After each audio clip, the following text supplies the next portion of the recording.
ꯄꯥꯎꯆꯦꯗ ꯌꯨꯝꯐꯝ ꯑꯣꯏꯕ ꯃꯔꯨꯑꯣꯏꯕ ꯄꯥꯎ ꯈꯔ ꯑꯞꯗꯦꯠ ꯇꯧꯖꯔꯤ ꯂꯩꯕꯥꯛꯀꯤ ꯐꯝꯅꯥꯏꯕꯁꯤꯡꯅ ꯀꯨꯀꯤ ꯅꯥꯔꯀꯣ ꯇꯦꯔꯣꯔꯤꯁꯁꯤꯡꯅ ꯍꯧꯔꯛꯂꯤꯕ ꯏꯔꯥꯡꯅꯤ ꯐꯣꯡꯅ ꯍꯥꯏꯕ ꯉꯝꯗꯕꯗꯒꯤ ꯏꯔꯥꯡ ꯑꯁꯤ ꯂꯣꯏꯁꯤꯟꯗꯕꯅꯤ ꯃꯍꯦꯁꯣꯔ ꯂꯩꯕꯥꯛꯀꯤ ꯐꯝꯅꯥꯏꯕ ꯂꯩꯉꯥꯛ ꯄꯥꯏꯔꯤꯕꯁꯤꯡꯅ ꯏꯔꯥꯡ ꯑꯁꯤ ꯀꯨꯀꯤ ꯏꯂꯤꯒꯦꯟ ꯏꯃꯤꯒ꯭ꯔꯦꯟ ꯀꯨꯀꯤ ꯅꯥꯔꯀꯣ ꯇꯦꯔꯣꯔꯤꯁꯁꯤꯡꯅ ꯍꯧꯔꯛꯂꯤꯕ ꯏꯔꯥꯡꯅꯤ ꯐꯣꯡꯅ ꯍꯥꯏꯕ ꯉꯝꯗꯕꯅ ꯉꯁꯤ ꯊꯥ 15 ꯍꯦꯜꯂꯕ ꯃꯅꯤꯄꯨꯔꯒꯤ ꯏꯔꯥꯡ ꯑꯁꯤ ꯂꯣꯏꯁꯤꯟꯗꯕꯅꯤ ꯍꯥꯏꯅ RPI ꯑꯊꯋꯥꯂꯦꯒꯤ ꯅꯦꯁꯅꯦꯜ ꯁꯦꯀ꯭ꯔꯦꯇꯔꯤ ꯃꯍꯦꯁꯣꯔ ꯊꯣꯡꯅꯥꯎꯖꯣꯝꯅ ꯍꯥꯏꯈ꯭ꯔꯦ ꯋꯥꯐꯝ ꯑꯁꯤ ꯉꯔꯥꯡꯗꯒꯤ ꯅꯧꯅ ꯍꯧꯔꯛꯂꯤꯕ ꯏꯔꯥꯡ ꯑꯁꯤꯒꯤ ꯃꯇꯥꯡꯗ ꯀꯩꯁꯥꯝꯄꯥꯠꯇ ꯂꯩꯕ ꯄꯥꯔꯇꯤ ꯑꯁꯤꯒꯤ ꯑꯣꯐꯤꯁꯇ ꯄꯥꯡꯊꯣꯛꯈꯤꯕ ꯄꯥꯎꯒꯤ ꯃꯤꯐꯝꯗ ꯃꯍꯥꯛꯅ ꯍꯥꯏꯈꯤꯕꯅꯤ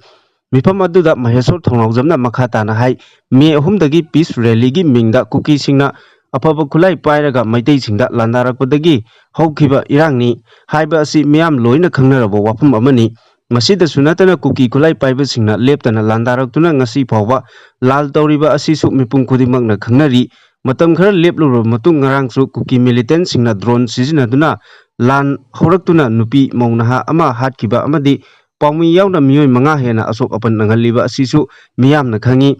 ꯑꯗꯨꯕꯨ ꯂꯥꯏꯕꯛ ꯊꯤꯕꯗꯤ ꯉꯁꯤꯒꯤ ꯂꯩꯉꯥꯛ ꯑꯃꯗꯤ ꯂꯨꯆꯤꯡꯕꯁꯤꯡ ꯑꯁꯤꯗꯤ ꯃꯁꯤ ꯄꯨꯝꯅꯃꯛ ꯑꯁꯤ ꯈꯪꯗꯕ ꯑꯣꯏꯅ ꯎꯔꯦ ꯂꯥꯟ ꯑꯁꯤ ꯂꯣꯏꯁꯤꯟꯕꯤꯌꯨ ꯂꯥꯟ ꯑꯁꯤ ꯀꯨꯀꯤ ꯈꯨꯠꯂꯥꯏ ꯄꯥꯏꯕ ꯀꯨꯀꯤ ꯃꯤꯂꯤꯇꯦꯟꯠ ꯀꯨꯀꯤ ꯅꯥꯔꯀꯣ ꯇꯦꯔꯣꯔꯤꯁꯁꯤꯡꯅ ꯆꯠꯊꯔꯛꯂꯤꯕ ꯊꯧꯑꯣꯡꯅꯤ ꯍꯥꯏꯅ ꯃꯤꯌꯥꯝꯅ ꯂꯣꯀꯦꯜ ꯃꯦꯗꯤꯌꯥꯁꯤꯡꯗ ꯂꯥꯎꯗꯨꯅꯁꯨ ꯂꯨꯆꯤꯡꯕ ꯑꯣꯏꯔꯤꯕ ꯂꯩꯉꯥꯛ ꯄꯥꯏꯔꯤꯕꯁꯤꯡꯅ ꯄꯣꯏꯟꯠ ꯇꯧꯗꯨꯅ ꯍꯥꯏꯗꯕꯅ ꯉꯁꯤꯒꯤ ꯏꯔꯥꯡ ꯑꯁꯤ ꯂꯣꯏꯁꯤꯟꯗꯕꯅꯤ ꯂꯨꯆꯤꯡꯕ ꯑꯃꯅ ꯑꯦꯁꯦꯝꯕ꯭ꯂꯤ ꯐ꯭ꯂꯣꯔꯗ ꯍꯥꯏꯈꯤꯕ ꯋꯥ ꯑꯁꯤ ꯗꯣꯀꯨꯃꯦꯟꯠ ꯇꯧꯗꯨꯅ ꯂꯩꯒꯗꯕ ꯋꯥꯅꯤ ꯑꯃꯗꯤ ꯃꯈꯣꯏꯅ ꯍꯥꯏꯕ ꯃꯇꯝꯗ ꯏꯟꯗꯤꯌꯥꯅ ꯇꯥꯒꯗꯕꯅꯤ ꯑꯗꯨꯒ ꯑꯁꯦꯡꯕ ꯑꯆꯨꯝꯕ ꯑꯣꯏꯔꯤꯕ ꯋꯥꯐꯝ ꯑꯁꯤ ꯃꯈꯣꯏꯅ ꯍꯥꯏꯗꯕꯤꯗ ꯅꯥꯊꯩꯗꯨꯅ ꯑꯃꯗꯤ ꯅꯥꯀꯣꯏꯅꯅ ꯍꯥꯏꯗꯨꯅ ꯂꯩꯔꯤꯕ ꯑꯁꯤꯅ ꯏꯟꯗꯤꯌꯥ ꯂꯩꯉꯥꯛꯅ ꯊꯣꯛꯂꯤꯕ ꯏꯔꯥꯡ ꯑꯁꯤ ꯐꯨꯔꯨꯞ ꯑꯅꯤꯒꯤ ꯃꯔꯛꯇ ꯊꯣꯛꯄ ꯏꯔꯥꯡ ꯑꯣꯏꯅ ꯂꯧꯕꯅ ꯏꯔꯥꯡ ꯑꯁꯤꯒꯤ ꯋꯥꯔꯣꯏꯁꯤꯟ ꯄꯨꯔꯛꯇꯕꯅꯤ ꯍꯥꯏꯅ ꯂꯧꯏ ꯑꯗꯨꯅ ꯂꯩꯉꯥꯛ ꯄꯥꯏꯔꯤꯕ ꯑꯃꯗꯤ ꯂꯩꯔꯤꯕ ꯂꯨꯆꯤꯡꯕꯁꯤꯡꯅ ꯏꯔꯥꯡ ꯑꯁꯤ ꯀꯨꯀꯤ ꯃꯤꯂꯤꯇꯦꯟꯠ ꯀꯨꯀꯤ ꯅꯥꯔꯀꯣ ꯇꯦꯔꯣꯔꯤꯁꯁꯤꯡꯅ ꯊꯣꯛꯍꯟꯕꯅꯤ ꯍꯥꯏꯕꯁꯤ ꯏꯟꯗꯤꯌꯥ ꯂꯩꯉꯥꯛ ꯌꯧꯅꯕ ꯃꯌꯦꯛ ꯁꯦꯡꯅ ꯄꯥꯜꯂꯤꯕ ꯂꯩꯉꯥꯛ ꯑꯁꯤꯅ ꯑꯊꯨꯕꯗ ꯈꯪꯍꯟꯕꯤꯌꯨ ꯍꯥꯏꯅ RPI ꯑꯊꯋꯥꯂꯦꯒꯤ ꯅꯦꯁꯅꯦꯜ ꯁꯦꯀ꯭ꯔꯦꯇꯔꯤ ꯃꯍꯦꯁꯣꯔ ꯊꯣꯡꯅꯥꯎꯖꯝꯅ ꯃꯈꯥ ꯇꯥꯈꯤ ꯃꯈꯥ ꯇꯥꯔꯛꯄ ꯄꯥꯎꯗ ꯀꯨꯀꯤ ꯃꯤꯂꯤꯇꯦꯟꯠꯁꯤꯡꯒꯤ ꯑꯀꯟꯕ ꯕꯣꯝꯒꯤ ꯂꯥꯟ ꯉꯁꯤꯁꯨ ꯁꯤꯅꯥꯝ ꯈꯨꯜꯒꯤ ꯃꯈꯦꯜꯗ ꯆꯠꯊꯗꯨꯅ IRB ꯕꯪꯀꯔ ꯄꯣꯁꯇꯒꯤ ꯈꯨꯠꯂꯥꯏ ꯂꯧꯈ꯭ꯔꯦ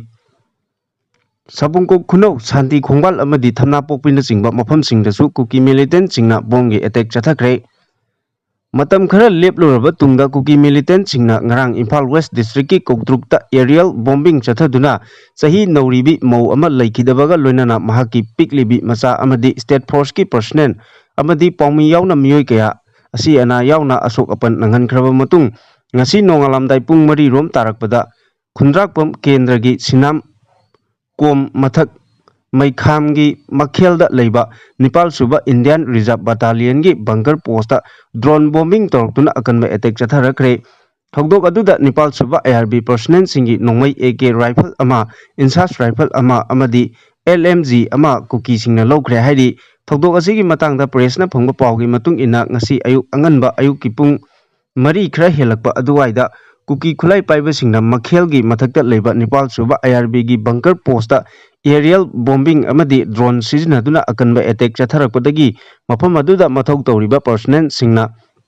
ꯁꯥꯐꯒꯗꯕ ꯅꯥꯔꯛ ꯃꯣꯡꯁꯣꯡꯁꯤꯡꯗ ꯄꯣꯖꯤꯁꯟ ꯂꯧꯗꯨꯅ ꯂꯩꯅꯈꯤ ꯀꯨꯀꯤꯁꯤꯡꯅ ꯆꯠꯊꯔꯛꯈꯤꯕ ꯕꯣꯝꯒꯤ ꯑꯦꯇꯦꯛ ꯑꯗꯨꯗ ꯀꯟꯃꯟꯈꯤꯕꯅ ꯁꯦꯀ꯭ꯌꯨꯔꯤꯇꯤ ꯄꯔꯁꯣꯅꯦꯜꯁꯤꯡꯅ ꯄꯨꯡ ꯈꯔ ꯕꯪꯀꯔ ꯑꯗꯨ ꯆꯪꯁꯤꯟꯕ ꯉꯝꯗꯅ ꯂꯩꯈꯤ ꯇꯥꯂꯛ ꯑꯗꯨꯒꯤ ꯈꯨꯗꯣꯡꯆꯥꯕ ꯂꯧꯔꯒ ꯕꯪꯀꯔ ꯄꯣꯁ ꯑꯗꯨꯗ ꯂꯩꯍꯧꯕ AK ꯔꯥꯏꯐꯜ ꯑꯃ ꯏꯟꯁꯥꯁ ꯔꯥꯏꯐꯜ ꯑꯃ ꯑꯃꯗꯤ LMG ꯑꯃ ꯀꯨꯀꯤ ꯈꯨꯠꯂꯥꯏ ꯄꯥꯏꯕꯁꯤꯡ ꯑꯗꯨꯅ ꯂꯧꯈꯤꯕꯅꯤ ꯍꯥꯏꯔꯤ ꯃꯗꯨꯒꯤ ꯃꯇꯨꯡ ꯇꯥꯔꯛꯄꯗ ꯅꯥꯀꯜ ꯑꯅꯤꯃꯛꯇ ꯑꯀꯟꯕ ꯃꯑꯣꯡꯗ ꯅꯣꯡꯉꯥꯜꯂꯝꯗꯥꯏ ꯐꯥꯎꯕ ꯅꯣꯡꯃꯩ ꯀꯥꯞꯅꯈꯤ ꯀꯨꯀꯤꯁꯤꯡꯒꯤ ꯃꯥꯏꯀꯩꯗꯒꯤꯁꯨ ꯈꯣꯡꯐꯝ ꯍꯟꯗꯅ ꯑꯌꯨꯛ ꯄꯨꯡ 8:30 ꯐꯥꯎꯕ ꯂꯦꯞꯇꯅ ꯕꯣꯝ ꯀꯥꯞꯂꯛꯈꯤ ꯍꯥꯏꯔꯤ ꯍꯧꯖꯤꯛ ꯃꯐꯝ ꯑꯗꯨꯗ ꯏꯝꯐꯥꯜ ꯏꯁꯠ ꯗꯤꯁꯇ꯭ꯔꯤꯛꯀꯤ ꯄꯨꯂꯤꯁ ꯑꯃꯗꯤ ꯁꯦꯟꯇ꯭ꯔꯦꯜ ꯐꯣꯔꯁꯀꯤ ꯄꯔꯁꯣꯅꯦꯜ ꯀꯌꯥ ꯆꯪꯁꯤꯟꯗꯨꯅ ꯃꯈꯦꯜꯒꯤ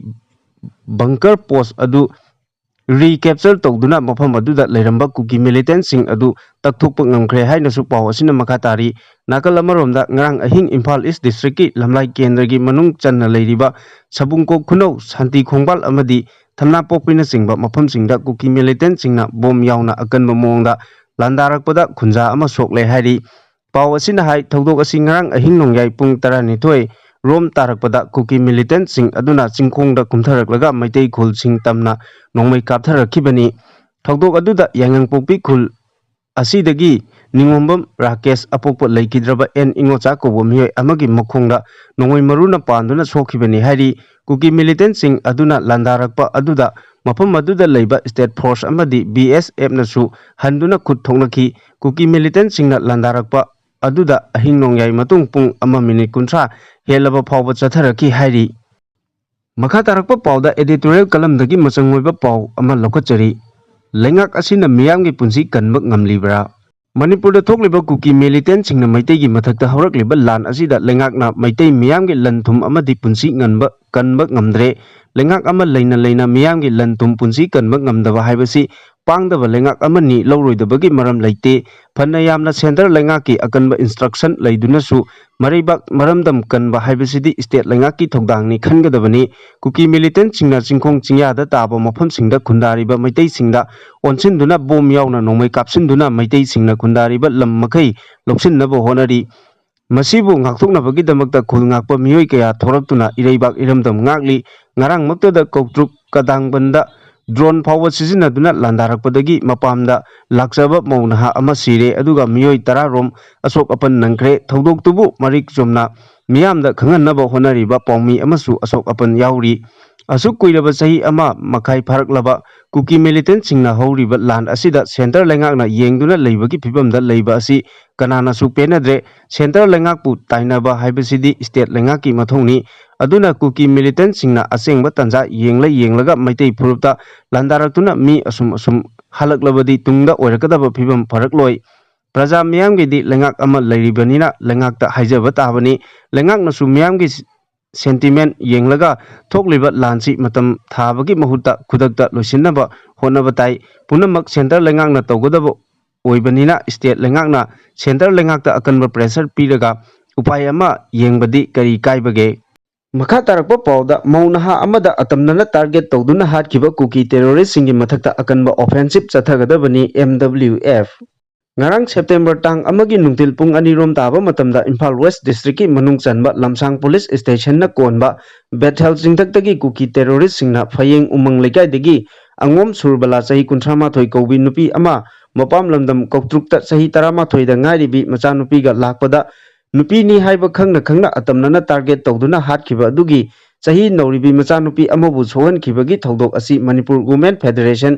MWF na thamoi sokna nungaitaba phawi haina MWF ki General Secretary P Demona na thokpa cherol amana hairi cherol asina hai thong asi sanga na chatkadaba lichatni lebak amaga atopa lebak amaga lan tawbada sizinaba khulai sing amadi drone attack tawduna nongthaktagi bom thadaduna state force asok apan nanghanduna India gi international security da sauna singnaraglaba phawbada Union Home Ministry na Kuki terrorist singi mathakta kudakta akanwa offensive chathadriba asigi oiba nungi wahanthok karino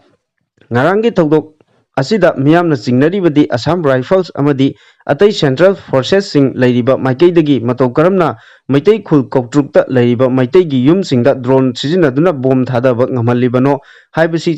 chingnaningai oi Indian Army singna Kuki singda Tongsinduna asigumba terrorism gi thawngsing asi chathaduna sahi lising kayagi civilization lejaraklaba Meitei singi pangal sonthahanaba honarabra haibagi chingnaba ama miyamda chauna fawale hairi nupi angang amadi micham miyamgi punsi lanthum ngaknaba loinana Manipur gi apunbagi saktam kaidanaba terrorist singi thawng kaya chathariba Kuki terrorist singi mathakta India lengangna akanba offensive chathagadabani hairi loinana miyamna afaba makhagi khusukhlai amadi drone da RPG hapduna nongthaktagi bhomgi landa chatharakpadagi soklaba pawmi amadi state forcing athubada phagalaknaba taibang semba mapugi mafamdasu thongnijari hairi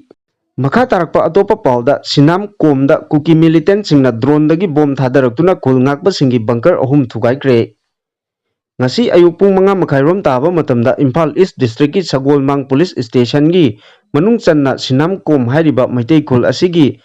wakan phaiga tainabada khul ngakpa singi Bangkar saduna leiba mafam singda Kuki militant singna drone sizinaduna bom thadarakpadagi Bangkar ahum mai chaktuna akai atoi thonkre Bangkar aduga irap lapnadana leiba Nepal suba IRB gi post amadasu Kuki militant singna attack chatharakpadagi handuna nongmai kapna ki hairi pawasin hai ahanbada Kuki militant sing aduna nongthakki sarukta thagalaktuna sinam komgi wakan phaiga ताइनबा मफमदा लैरिबा खुलंगाकपगी बंकरसिंग अदुदा बोम थादरक्तुना थुगाइरखिबनी लाइबक फबदी bunker अदुमक्तदा खुलंगाकपसिंग लैहौदबदगी मिसी मिना यावखिदे अदुमपु बंकरसिंग अदुदा लैबा फिरोल अमदी पोचै कया मई चाक्तुना अमांगता कया थोनकी cookie militant सिंगना बोम थाददुना अमांगता थोनखरबा बंकरसिंग अदु हौजिक खुलंगाकपसिंगना अमुक लौसिनदुना सेमजिन साजिनबगी थबक चथदुना मफम अदुदा खुलंगाकपसिंग लैदुना खुंजासिंग ngak senbagi thobak chathari hairi thogdok asiga ikan kanadana wakan fai mayada misum praja sing ngak senabagi thobak chathaduna lakleba IRB gi post amadasu kuki militant singna nongmai amadi bom kapsinduna landaraki IRB kangbunasu handuna nongmai kapnaki hairiba post aduda IRB personnel taruk duty taduna leibani thogdok asi thokhraba matung ikan kanadana sekmai police ki manung channa sekmai luang sagolda ngasi ayuk pung manga makhairom taba matamda kuki militant singna kangla tombi pangal tabi area da nongmai kapsinduna landarakre hari nongmai kapsilakpa adu ngasi ayuk pung taruk phawa chataki security ki kangbu nasu handuna nongmai kapki nongmai kapna ba adu da miyoi khara asok apan yawi adu bu chapchana maming matha leifamna singba singdi khangba ngamdri makha tarakpa pawda lan tawduna manipur thugaina ba honabada india government na kuki singi maikeida khut thadana ba ayaba pi nando Manipur da kuki militant singna phongna lan tawduna Manipur thugaina ba honabada India government na kuki singi maikeida khut thadana ba ayaba pi kuki militant singna lan kanna tawriba mafam sing central force leiriba mafam dagi nongwai kapsilaktuna misam praja singda landarakpani haina all Manipur United Club Organization Amuko gi president Phairojam Nando Luang na phongdokre ngasi kwa kaithel da leiba Amuko gi office ta pangthokiba paugi mifam amada wafam asi phongdokladuna Nando Luang na hai Manipur da thokliba lan asi ahanbada miyamna phuru masel gi marakta khana chainahanba malhalambani adubu thokliba irang asi laksinbani haiduna central force lising humpu hena deploy tawduna leiribani adubu ngasi phawba security force sing changlakhraba matung amadi anoba security advisor ama Manipur da thamlabasu madugi kanaba karisu leitaba miyamna unari madugi mahut tampaki mafam singda khakta combing operation tawbagi wahanthok karino India government na Manipur da tawriba thong asidi central force singna phongna chana kanglon gi wangmada chathariba thong asi Manipur miyamna yaningde haiki makha tarakpa atopa pawda senjam chirang da su kuki militant singna nongwai kapsilakre ngarang koktruk amasung kadangban Meitei khulsingda Kangpokpi district ki manung channa leiriba Bethel singthaktagi drone sijinaduna bom thadarakiba amadi nongwai kapsilaktuna akanba mongda kuki militant singna landa chatharakpadagi misi mina amadi asok apan kaya yaukhraba matungda ngasi su amuk hanna kuki militant singna senjam chirang Meitei khulda nongwai amadi bom kapsilaktuna landarakre khunja singdagi phangba pawgi matung ina ngasi nungthil pung 2 rom taba matamda Harauthel Sports University ga thangnana leiriba Bethel Kuki Khuldagi Kuki militant singna senjam chirang tamna nongmai amadi bom kapsinduna landaraki maduda khulngak leba khunja singnasu handuna nongmai kapnaduna numidang wairam pung 5 taramdai phawwa nakal animakta akanba mongda nongmai kapnaki loinana Bethel gi chingthak pareng asida Kuki militant singi Bangkar kaya saduna makhoigi achoba camp ama oiduna leire hairiba mafam sing asidagi Kuki militant sing takthok trabadi lepa leitana Meitei khul singda nongmai amadi bom kapsinduna landarakani hainasu khunja singna phongdoraki amaromda ngarang koktruk amadi kadangwan Kuki militant singna akanba mongda landarakiba aduna maram oiraga Imphal West District gi Lamsang Police Station na konba mafam singda leiriba koktruk sing leikaida leiba Meitei khunja sing masa masagi mayum thadoktuna lanjenakre adubu Kuki militant singna koktruk sing leikaida leiba Bangkar khara thugairam khiba adu ngasi khulngakpa khunja singna amuk Khudum Chanba Ngamkhre hairi